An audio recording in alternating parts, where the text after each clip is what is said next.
Hello everyone, my name is Chandrasekhar and I'm here to talk to you about my experience of going through COVID positive. It was April 2021. I was tested positive for COVID and it's over a month now, and I would like to believe that I am out of it 100%. Now, God forbid if any of you have got tested to COVID positive or any of your loved ones.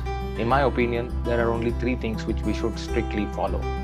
The first one is as simple as listening to your body.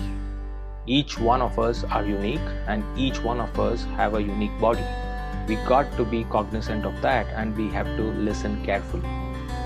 The second is trust the process.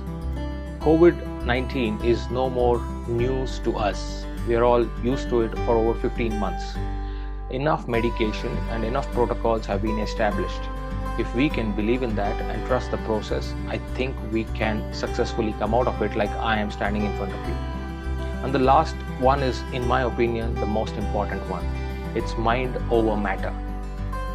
Believe that all the things which are happening around you are just some things which are unsettling. But you believe in yourself. Keep your mind busy, keep your mind active, and the best way to do that is stick to a routine. Yes, you may be under quarantine, you may be limited to one room, but even there, you should focus on keeping yourself busy in terms of mentally. And if you can do that, very quick, very soon, you will come out of it. That was what I did, and today I'm able to get on with my life absolutely normal. So take care, stay safe. These three things are important, but I wish once again that none of you get COVID positive.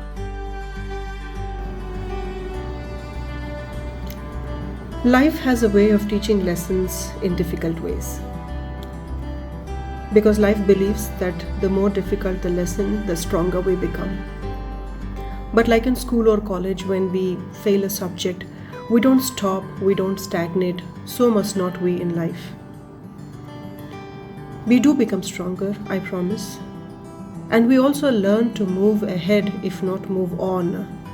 Because that is one way of telling yourself that you are important for yourself, that there is a higher meaning in why you are, who you are, and what you are meant to be. So, practice resilience, stay strong, and move ahead. I believe in God, and God gives me hope. And this hope is something that we all need to fight this pandemic. Please keep your hope up in the medical system, in the doctors, in the vaccination, and especially in your body, that it will be able to fight the COVID. If you do not know where to put your trust in God, because there is hope for you as long you're hoping for the best. Hi, I'm Simrit and I'm 11. I may be small, but I'm big when I keep myself safe and sanitized. I'm doing my bit and I request you to do yours. Stay home, stay safe. Don't be a COVID carrier, be a COVID warrior.